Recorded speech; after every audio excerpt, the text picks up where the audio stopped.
नमस्कार, news fame में आपका स्वागत है। मैं हूं रूपम। झारखंड में एक बार फिर gang of Aman Sahu active हो रहे हैं। इस पर ज्यादा जानकारी के लिए हम चलेंगे अपने एडिटर इन चीफ कुणाल जी के पास, लेकिन उससे पहले सुनिए क्या कहा है झारखंड एटीएस के एसपी ने। अभी हाल फिलहाल में कुछ एक्टिव हुए हैं कुछ अपराधी विभिन्न गैंग्स के, खासकर ये मनसाओ गैंग के लोग अभी एक्टिव हुए हैं जो सोशल मीडिया पर जारी करते हैं न्यूज़ या व्हाट्सएप पे या फेसबुक पे और लोगों को धमकी दे रहे हैं। उस पर सभी जितने भी अभी तक के हाल फिलहाल में नज़र आए हैं, हमारे कॉग्निजेंस में आए हैं, जितने भी मामले सब पे काम चल रहा है टेक्निकली भी। और इस ग्रुप के चाहे बाकी सारे ग्रुप के भी जितने लोग बाहर आ रहे हैं, चाहे जेल से, चाहे जो पॉसिबल नए लड़के इसमें जुड़ रहे हैं, उस पर सब पे हम लोग नज़र रख रहे हैं। इस पर जितने भी मैटर हमारे सामने आ रहे हैं सब पे हर तरीके से कार्रवाई इसमें हो रही है। कुणाल जी, अमन साहू के गैंगवार में मारे जाने के बाद लोगों को ये आशा थी कि अब मामला झारखंड में आपराधिक जो मामला है वो शांत हो जाएंगे, लेकिन वो दिन पे दिन और एक्टिव होते जा रहे हैं। देखिए, ये जो कुख्यात गैंगस्टर अमन साहू के मारे जाने के बाद ऐसा लग रहा था कि अब मामला शांत हो जाएगा, लेकिन जिस तरीके से उनके गुर्गों में अगर मैं दो नाम बताऊं तो एक राहुल सिंह और दूसरा जो है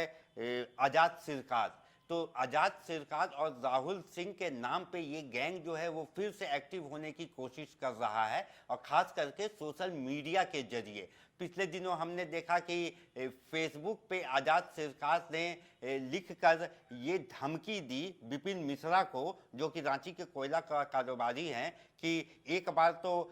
तुम पे जो जानलेवा हमला हुआ उस पर तुम बच गए, लेकिन इस बार तुम नहीं बच पाओगे। और जिस तरीके से तुम अनर्गल बातें कर रहे हो कि अमन साहू के मरने के बाद अब तुम्हारा कुछ नहीं हो सकता, तो उन्होंने विपिन मिश्रा को खुले आम तौर पर फेसबुक पर ये लिख कर धमकी दी। उसके साथ ही अभी कुछ दिन पहले जो रामगढ़ में जो कोयला साइडिंग पे जो गोलीबारी हुई थी, उसकी भी जिम्मेवारी आज़ाद सरकार ने फेसबुक पर लिख कर ली कि हमने ये फायरिंग करवाई है। अभी रामगढ़ और हजारीबाग में भी कुछ दिन पहले गोलीबारी हुई थी और कुछ ने ये कहा था कि मैं नहीं किया है, तो उस पर क्या? देखिए, जिस तरीके से हजारीबाग में गोलीबारी हुई और ज्वेलर्स दुकान के सामने, उसके बाद एक शख्स आता है जिसका नाम उत्तम यादव है, और वो सोशल मीडिया पे बंदूक लहराते हुए वो ये वीडियो बना के डालता है कि हमने ही ये गोलीबारी करवाई है, और जितने भी कोयला साइडिंग है वहाँ पर अगर हमारे गैंग को पैसा नहीं पहुँचाया गया तो इस तरीके की गोलीबारी जो है वो बराबर होती रहेगी। तो एक तो अमन साहू का गैंग, और दूसरा ये जो उत्तम यादव, जो कि नया नाम उभर के सामने आया है, इसको लेकर झारखंड एटीएस जो है वो लगातार कार्रवाई कर रही है, और सर्विलांस पे पूरी टीम लगी हुई है कि, और जिस तरीके से हमने देखा है कि झारखंड एटीएस जो है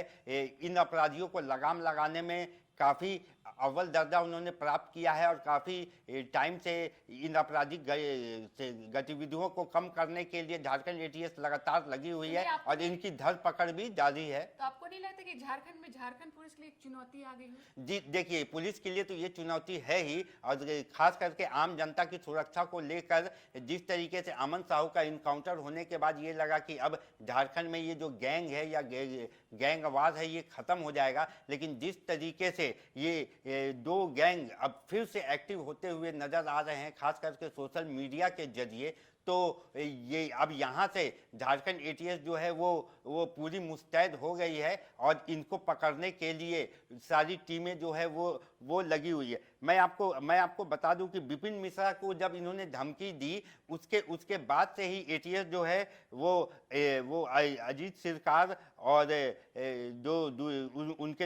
उसके जो और भी साथी हैं उनको पकड़ने के लिए लगातार वो जो कार्रवाई है वो कर रही है। और मैं आपको बता दूं कि 6 दिन पहले ही एनकाउंटर में मारा गया है जो अमन के बेहद खास गुर्गे ने आजाद ने एक बार फिर मिथिल मिश्रा को जो धमकी दी, उसके बाद से ही जो ये पूरा जो मामला है वो सामने आया और ये लगा कि अमन साहू का जो गैंग है वो फिर से एक्टिव होने की कोशिश कर रहा कुणाल जी, है। आपको ये नहीं लगा कि लोग अब सामने से करते थे, अब फेसबुक और सोशल मीडिया के माध्यम से लोगों को अब धमकी दे रहे हैं? देखिए ये सबसे आसान जरिया होता है, मैं कहूँ कि अभी धमकी देने के लिए या फिर अपना जो बात है वो लोगों के सामने रखने के लिए, क्योंकि पुलिस भी इसी बात को लेकर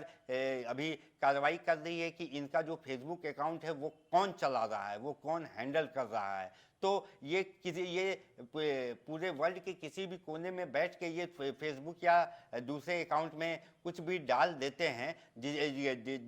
जिसे इनको ट्रेस करना थोड़ा मुश्किल होता है, लेकिन ये मुश्किल है, लेकिन ये ऐसा नहीं है कि ये ट्रेस नहीं हो पाएंगे। जिस तरीके से एटीएस काम कर रही है, बहुत जल्द ही इनको ये ट्रेस हो जाएंगे कि ये जो फेसबुक पोस्ट है या जो भी सोशल मीडिया पे पोस्ट डाला गया है वो कहाँ से डाला गया है और किस समय पे डाला गया है, जिसके लिए पुलिस अभी कार्रवाई कर रही है। तो जिस तरह से सोशल मीडिया जो चला रहे हैं एक्टिव है, उससे तो पुलिस पकड़ लेगी, लेकिन जब अपराधी को कैसे पकड़ पाएगी? देखिए, जिस तरीके से सोशल मीडिया को जो हैंडलर होते हैं, अगर एक बार पुलिस उन तक पहुंच गई तो वो जो फिर पुलिस की कार्रवाई आगे बढ़ती है कि ये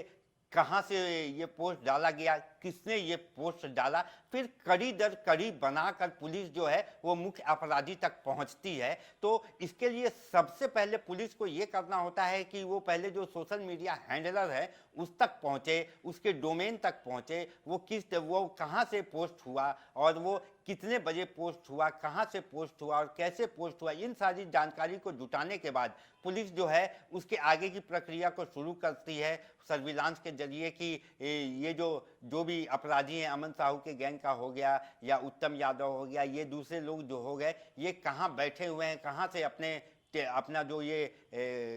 इनके जो गुर्गे हैं वो कहाँ से ऑपरेट हो रहे हैं, ये सारी जो चीज़ें हैं उसके बाद कड़ी दर कड़ी जो है एटीएस की टीम जो है या पुलिस की टीम जो है वो वहाँ तक पहुँचने का काम करती है। तो आपको नहीं लग रहा था कि झारखंड के लोग जो थे अमन साहू के इनकाउंटर में मारे जाने के में लोग थे कि शांत हो जाएगा, लेकिन ये दिन पे दिन और बढ़ते जा रहे हैं, तो इस पे झारखंड सरकार और पुलिस के लिए भी बड़ी चुनौती हो गई है। देखिए, पुलिस के लिए तो बड़ी चुनौती है ही अब लेकिन हमें अपने पुलिस की सराहना भी करनी होगी कि जिस तरीके से अमन साहू का इनकाउंटर हुआ, हालांकि पुलिस का ये मानना है और हम लोगों का भी ये मानना है कि इनकाउंटर जो है वो नहीं होना चाहिए, लेकिन